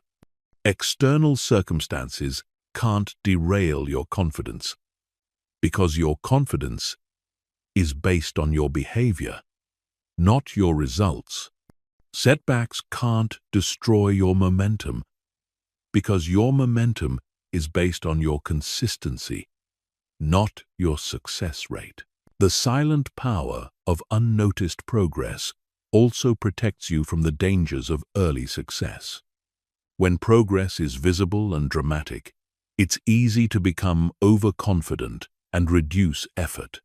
But when progress is invisible and gradual, you maintain the humility and work ethic that created the progress in the first place. You continue forcing yourself to be consistent because you understand that the work itself is the reward. This understanding creates what could be called process addiction rather than outcome addiction.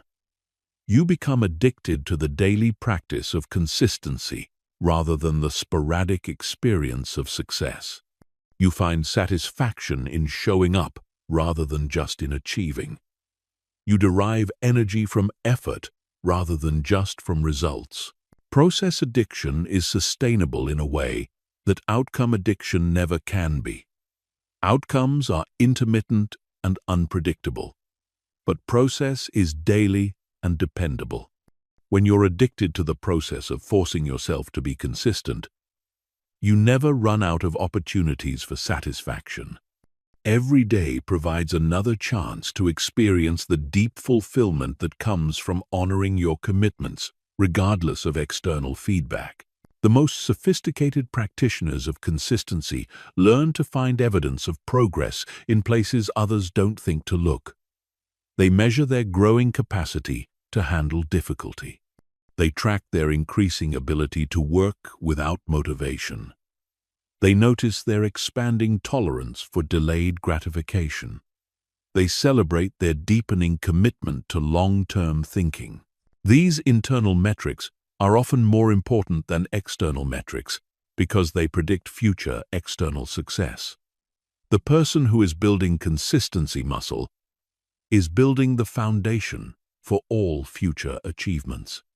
The person who is developing discipline is creating the capacity for extraordinary accomplishments.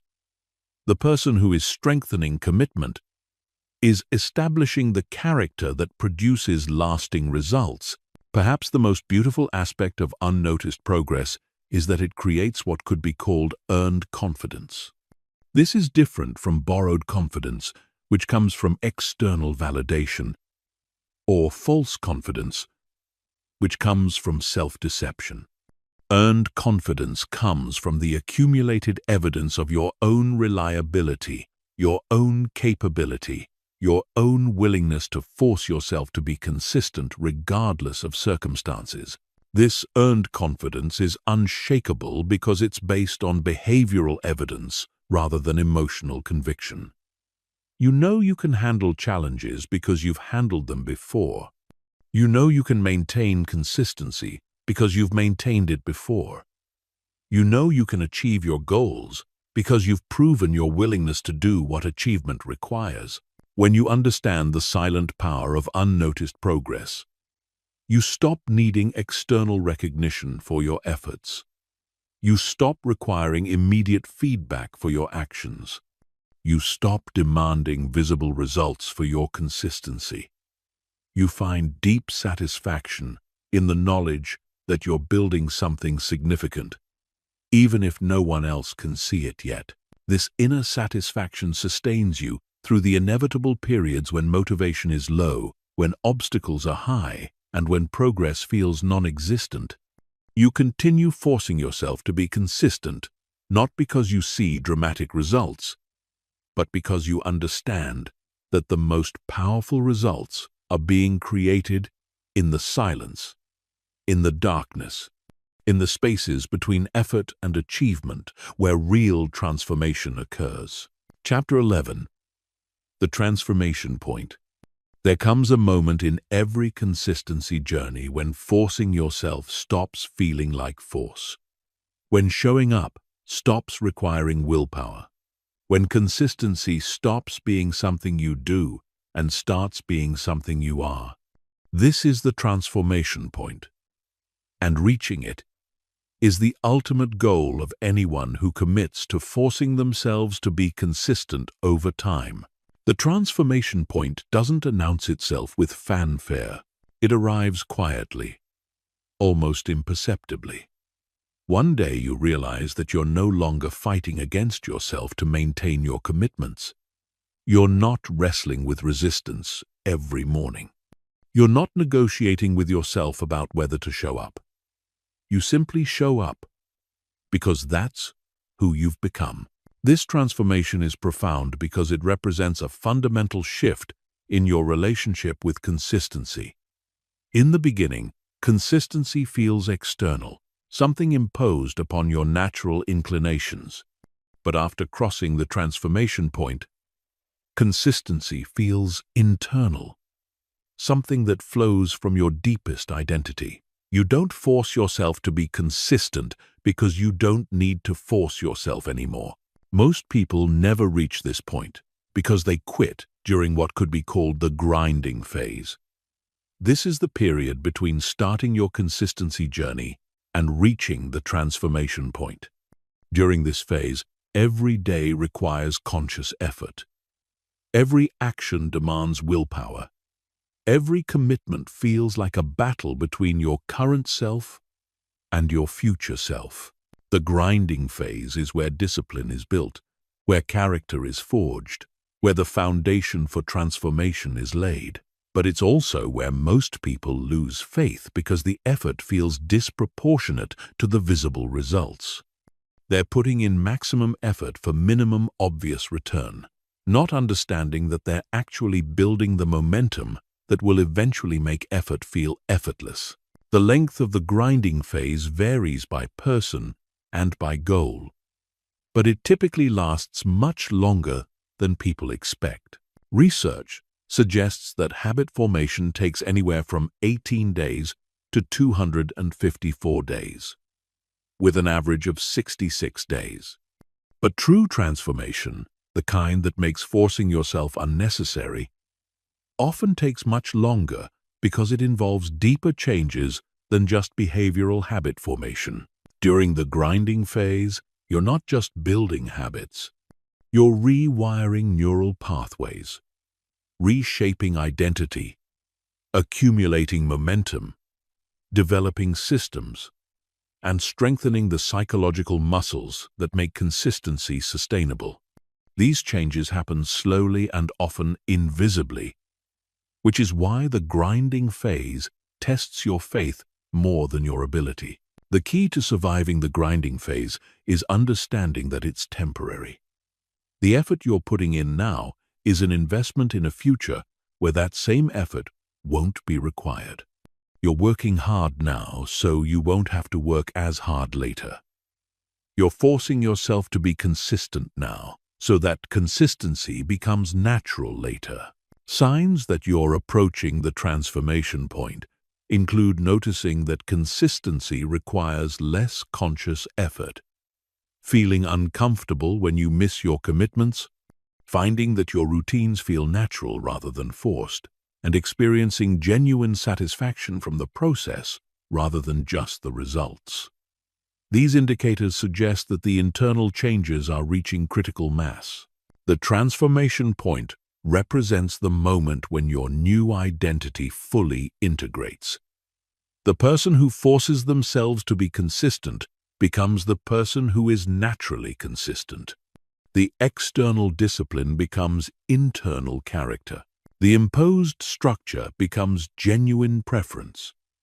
You've literally become a different person through the power of sustained, forced consistency. But crossing the transformation point doesn't mean your consistency journey is over. It means you've graduated from forcing consistency to maintaining consistency. The daily effort continues, but it feels different because it's no longer forced. It's chosen, embraced, and celebrated as an expression of who you've become, rather than a requirement for who you want to become. Understanding the transformation point changes how you approach the grinding phase. Instead of expecting immediate ease, you prepare for temporary difficulty. Instead of being discouraged by the effort required, you're encouraged by the transformation it's creating. Instead of questioning whether the struggle is worth it, you trust that the struggle is building something extraordinary. The transformation point also explains why some people can maintain consistency that seems impossible to others. They're not superhuman. They're not more disciplined. They're not more motivated. They've simply crossed the transformation point where consistency feels natural rather than forced. What looks like extraordinary discipline to outside observers feels like ordinary behavior to them. This is why the most consistent people often don't think of themselves as disciplined. They're just being themselves. They're expressing their identity rather than overcoming their nature.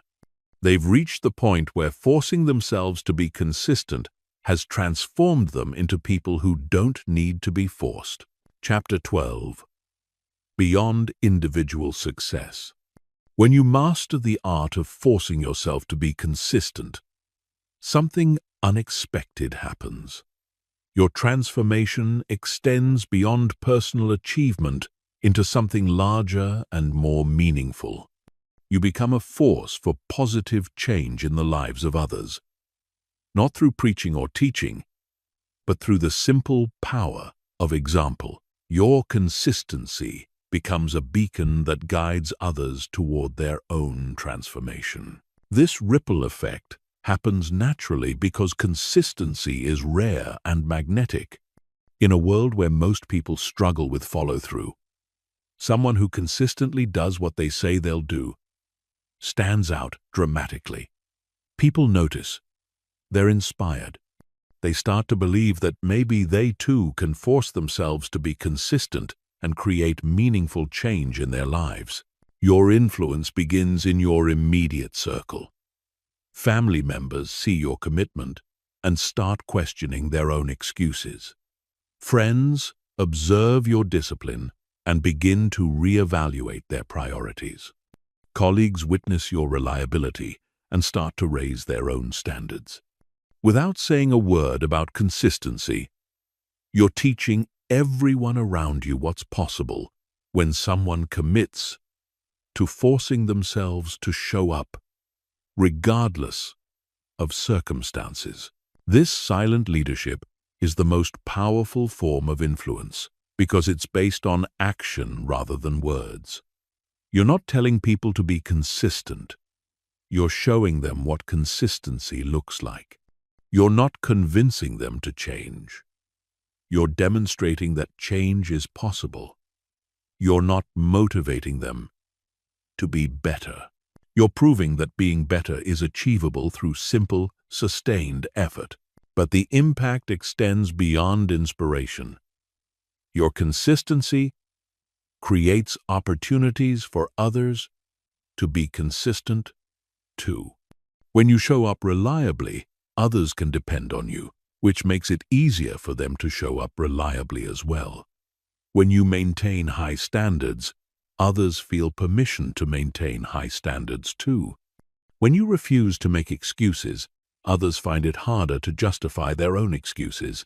This creates what could be called consistency contagion.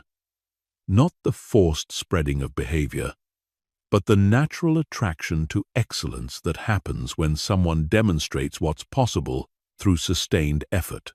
People want to be around consistent people because consistency creates stability, predictability, and growth. These qualities are magnetic in a world full of chaos and uncertainty. Your journey from forcing yourself to be consistent to becoming naturally consistent also provides a roadmap for others. They can see that transformation is possible because they witnessed yours. They understand that the struggle is temporary because they observed your breakthrough. They know that the effort is worth it because they've seen your results. This modeling effect is particularly powerful because it's authentic. You're not teaching from theory. You're sharing from experience. You're not promoting concepts you've read about. You're demonstrating principles you've lived. Your credibility comes not from credentials but from character, not from knowledge but from practice. The most profound impact happens when you realize that your consistency journey was never just about you. It was about becoming the person who could influence positive change in others. It was about developing the character that could inspire transformation in your community. It was about building the strength that could support others in their own consistency journeys. This realization shifts your motivation from purely personal to fundamentally altruistic. You continue forcing yourself to be consistent, not just for your own benefit, but because you understand that your consistency gives others permission to be consistent too. Your discipline creates space for others to be disciplined. Your commitment encourages others to make commitments. When your consistency extends beyond individual success, it becomes a form of service. You're serving your family by modeling reliability. You're serving your community by demonstrating what's possible. You're serving future generations by creating examples they can follow. Your daily choice to force yourself to be consistent becomes a gift to everyone whose life you touch. This service aspect of consistency is often what sustains people through the most difficult periods. When personal motivation wavers, purpose-driven motivation remains strong. When individual benefits feel insufficient, collective impact feels meaningful. When forcing yourself to be consistent feels hard, doing it for others feels worthwhile. The legacy you create through consistency isn't measured just in personal achievements.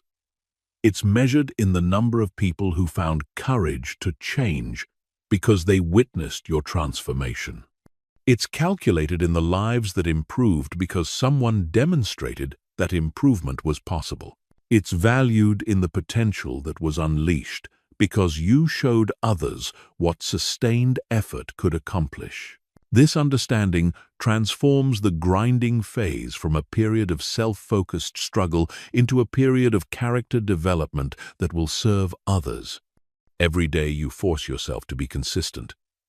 You're not just building your own future. You're creating a foundation for influencing positive change in the lives of everyone you encounter.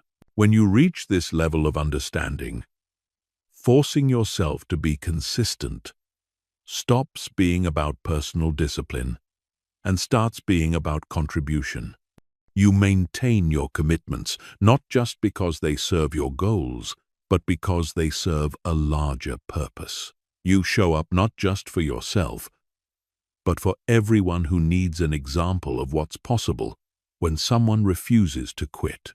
Chapter 13. The Philosophy of Unshakable Commitment. At the deepest level, forcing yourself to be consistent is a philosophical stance about what it means to be human. It's a declaration that you believe human beings are capable of transcending their immediate impulses in service of their highest aspirations. It's a statement that character matters more than comfort, that integrity trumps convenience, and that commitment is the foundation upon which all meaningful achievement is built. This philosophy separates those who achieve extraordinary results from those who settle for ordinary outcomes. It's not about talent, intelligence, or circumstances. It's about your fundamental beliefs regarding human potential and personal responsibility. When you truly believe that humans can force themselves to be consistent regardless of feelings, you unlock capabilities that remain hidden to those who believe consistency depends on favorable conditions. Unshakable commitment is built on the understanding that your word to yourself is sacred. When you make a commitment, you're creating a sacred contract between your current self and your future self. Breaking this contract isn't just about missing a goal or failing to complete a task. It's about violating the trust that exists between who you are and who you're becoming. This philosophy requires you to elevate commitment above comfort. Most people prioritize feeling good over doing good, being comfortable over being consistent, avoiding difficulty over embracing growth. But when you adopt the philosophy of unshakable commitment, you reverse these priorities. You choose commitment over comfort because you understand that comfort is temporary, but character is permanent. The philosophy also demands radical personal responsibility. You can't blame circumstances for your inconsistency because you've committed to being consistent regardless of circumstances. You can't point to external factors as excuses because you've accepted that external factors are irrelevant to internal commitment. You take complete ownership of your consistency because you understand that ownership is the price of freedom. This level of responsibility is initially intimidating because it removes all external sources of blame. You can no longer point to other people, unfortunate events, or difficult circumstances as reasons for inconsistency. You must confront the reality that your consistency depends entirely on your choices, your commitment, and your character. But this intimidation transforms into liberation when you realize that complete responsibility means complete power. If your consistency depends entirely on factors within your control, then your consistency is entirely achievable. You don't have to wait for better circumstances.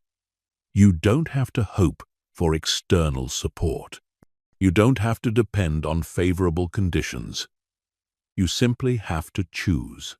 The philosophy of unshakable commitment also recognizes that consistency is fundamentally about respect.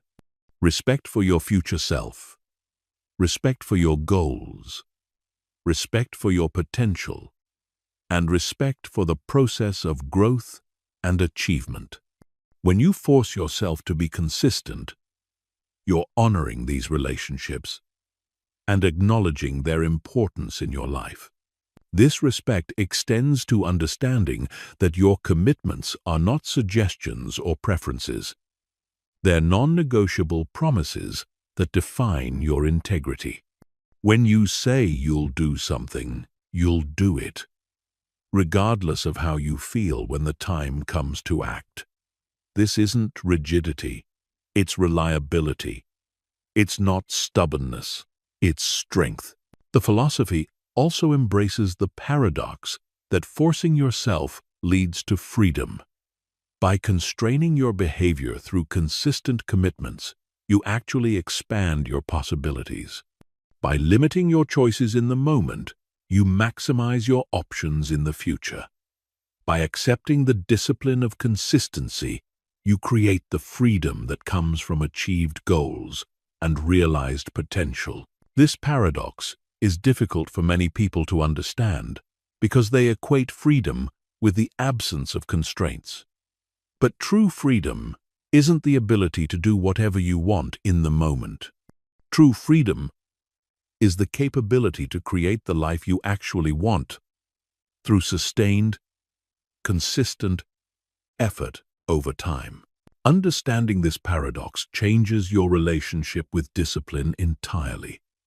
Discipline stops feeling like restriction and starts feeling like investment. Consistency stops feeling like limitation and starts feeling like liberation.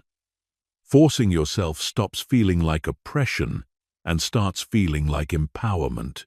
The philosophy of unshakable commitment ultimately rests on a simple but profound truth. You become what you consistently do. If you consistently make excuses, you become someone who makes excuses. If you consistently avoid difficulty, you become someone who avoids difficulty.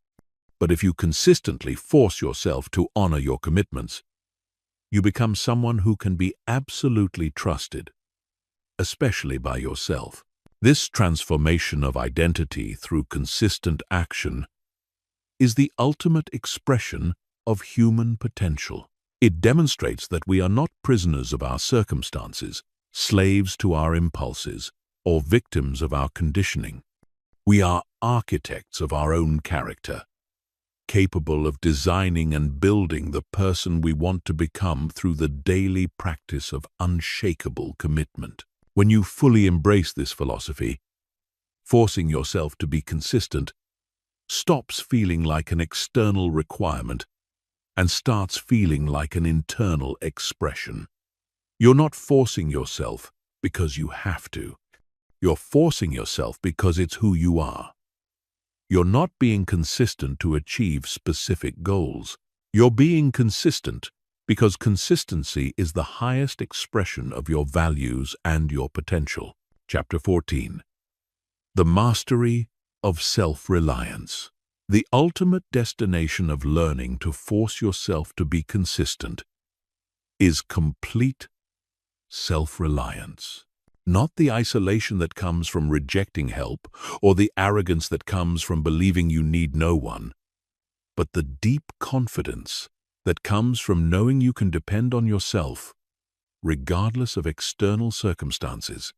This self-reliance is the foundation of all sustainable success and the source of unshakable inner peace. Self-reliance through consistency means you're no longer at the mercy of external factors for your performance, your motivation, or your progress. You don't need perfect conditions to do excellent work. You don't require external motivation to take important action. You don't depend on other people's approval to maintain your commitments. You've become your own source of energy, direction, and accountability. This transformation happens gradually as you repeatedly prove to yourself that you can force yourself to be consistent even when it's difficult. Each time you show up when you don't feel like it, you're building evidence that you're reliable. Each time you maintain your commitments despite obstacles, you're strengthening your trust in your own character. Each time you follow through when it would be easier to quit, you're developing the deep confidence that comes from self-proven capability. The mastery of self-reliance through consistency creates what could be called emotional independence. Your emotional state becomes less dependent on external events and more dependent on internal alignment. You feel good, not because things are going well, but because you're living in integrity with your commitments. You feel confident not because others approve of you, but because you approve of yourself based on your actions. This emotional independence is liberating because it removes the anxiety that comes from depending on factors beyond your control. You're no longer worried about what others think because your self-worth is based on your consistency, not their opinions. You're no longer stressed about external circumstances because your success is based on your actions, not your situation. Self-reliant people who have mastered consistency also develop what could be called strategic patience. They understand that meaningful results take time, and they're willing to invest consistent effort for as long as necessary to achieve their goals. They don't need immediate gratification because they've learned to find satisfaction in the process of consistent action itself. This patience is strategic rather than passive because it's combined with relentless daily action. Self-reliant people don't wait for results. They create results through consistent effort while maintaining the patience to allow those results to compound over time. They force themselves to be consistent in the present while trusting the process to deliver outcomes in the future. The mastery of self-reliance also includes the ability to make difficult decisions without external validation. When you've proven to yourself that you can maintain consistency regardless of circumstances, you develop confidence in your judgment and your capability. You can choose challenging paths because you trust your ability to stay consistent even when those paths become difficult. This decision-making confidence extends to every area of life. You can commit to ambitious goals because you know you'll force yourself to pursue them consistently. You can make sacrifices for long-term benefits because you trust your ability to maintain delayed gratification. You can choose growth over comfort because you've proven that you can handle discomfort consistently. Perhaps the most important aspect of self-reliance mastery is the development of internal validation systems. Instead of seeking approval from others, you validate yourself based on your integrity with your commitments. Instead of measuring success by external metrics alone, you measure it by your consistency with your values and goals. Instead of depending on external recognition, you recognize yourself for the daily choice to force yourself to be consistent. These internal validation systems are crucial because they make you immune to the fickleness of external feedback. Others might not notice your consistency, appreciate your efforts, or understand your sacrifices. But their awareness or approval becomes irrelevant because you have a reliable internal system for recognizing and celebrating your commitment to consistency. The self-reliant person who has mastered consistency becomes what could be called a force of nature, not destructive or uncontrollable, but unstoppable and dependable. They become someone others can rely on, because they first become someone they can rely on themselves. They develop the kind of character that creates opportunities, attracts resources, and inspires confidence in others. This reliability makes them magnetic to other successful people, because successful people value consistency above almost everything else.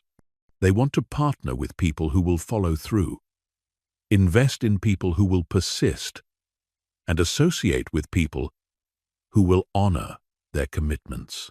Self-reliance through consistency becomes a passport to opportunities that are invisible to inconsistent people. The mastery of self-reliance through forced consistency also creates what could be called contribution capacity. When you no longer need external support to maintain your own consistency, you develop surplus energy and capability that can be used to support others. You become someone who can be depended upon not just for your own success, but for contributing to the success of others. This contribution capacity is the ultimate expression of self-reliance because it demonstrates that you've moved beyond mere self-sufficiency into genuine self-mastery. You're not just capable of taking care of yourself. You're capable of taking care of others. You're not just consistent for your own benefit. You're consistent in service of larger purposes and greater goods. When you reach this level of self-reliance through consistency, you've achieved something remarkable. You've become someone who can be absolutely trusted to do what they say they'll do. Someone who can be completely relied upon to show up regardless of circumstances, and someone who can be entirely counted on to persist until their commitments are fulfilled. This is the mastery of self-reliance, and it's the ultimate reward for learning to force yourself to be consistent. Chapter 15. The Legacy of Consistency. The final chapter of forcing yourself to be consistent isn't about you at all. It's about what you leave behind. It's about the impact of your transformation on the generations that follow. It's about understanding that your daily choice to be consistent creates ripples that extend far beyond your individual life and into the future of everyone whose life you touch. Legacy is not something that happens after you're gone. Legacy is something you build every single day through your choices, your actions, and your character.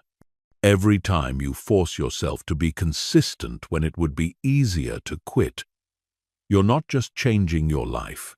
You're creating an example that others can follow, a standard that others can aspire to, and a proof that transformation is possible for anyone willing to commit to the process. The legacy of consistency begins with the people closest to you.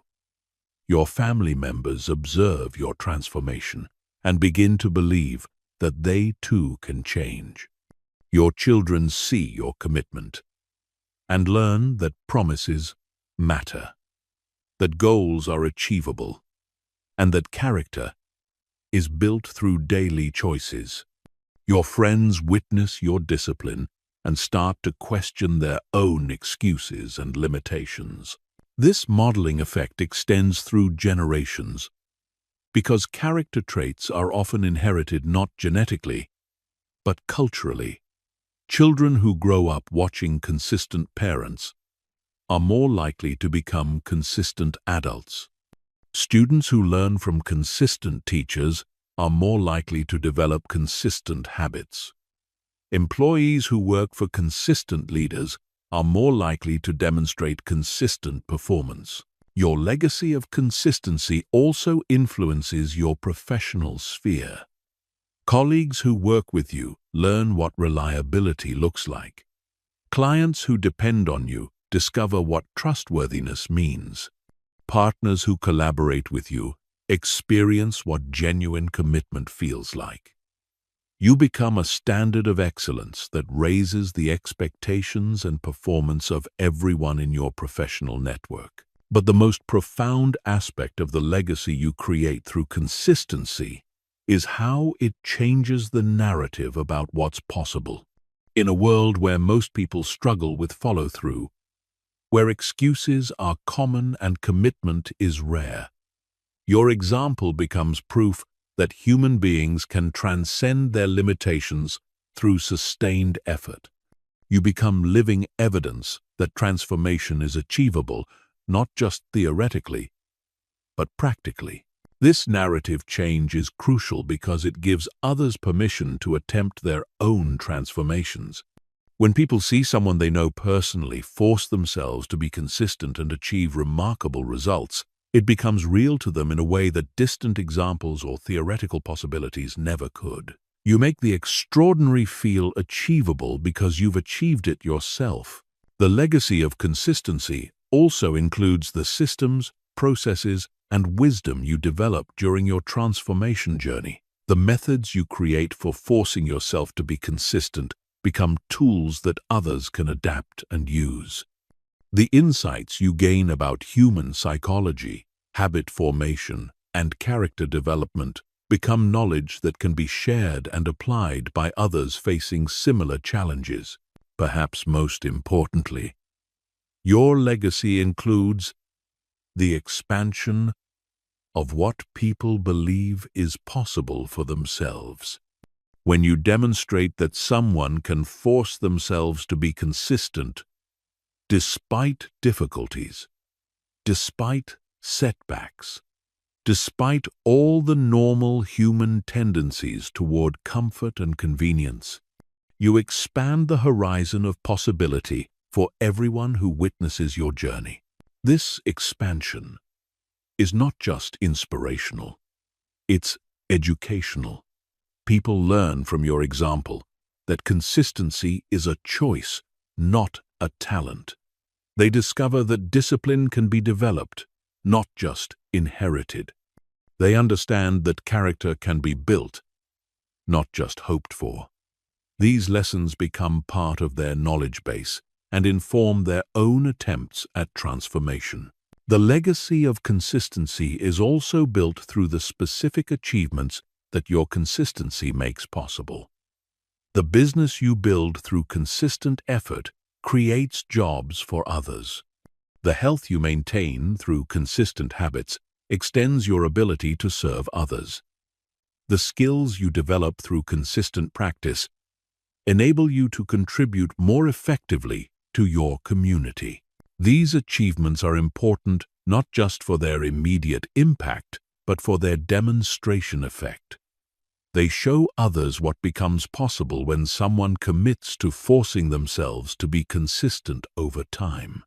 They provide concrete evidence that the temporary discomfort of consistency pays dividends that extend far beyond personal benefit. Your legacy also includes the culture of consistency you create wherever you have influence. Organizations where you work become more reliable. Teams you join become more committed. Communities you participate in become more disciplined. Your presence and example raise the standards and expectations of entire groups of people. This cultural impact is often the most lasting aspect of your legacy because it becomes self-perpetuating. When you create a culture of consistency, that culture continues to influence new people long after your direct involvement ends. The standards you establish become the new normal. The expectations you model become the baseline for others. The ultimate legacy of learning to force yourself to be consistent is the demonstration that human potential is far greater than most people believe. Through your transformation, you prove that ordinary people can achieve extraordinary results. through sustained effort. You show that anyone can change, anyone can grow, and anyone can become the person they want to be, if they're willing to force themselves to be consistent. This demonstration becomes part of human history, a small but significant addition to the collective evidence that people can transcend their circumstances through character and commitment. Your story joins the countless other stories of individuals who decided to force themselves to be consistent and discovered that this decision changed not just their lives, but the lives of everyone around them. When you understand that your consistency creates a legacy that extends far beyond your individual achievements, it transforms your motivation from personal to universal. You maintain your commitments not just for your own benefit, but for the benefit of everyone who needs an example of what's possible. You force yourself to be consistent not just to achieve your goals, but to expand the realm of possibility for others. This is the ultimate meaning of forcing yourself to be consistent. It's not just about personal success. It's about human potential. It's not just about individual achievement. It's about collective inspiration. It's not just about your transformation. It's about creating proof that transformation is possible for anyone willing to make the daily choice to force themselves to be consistent, regardless of how they feel, regardless of their circumstances, and regardless of how long it takes. Your legacy of consistency becomes a gift to the future, evidence that human beings can choose character over comfort, commitment over convenience, and long-term vision over short-term pleasure. And, in the end, this gift may be the most important thing you ever accomplish.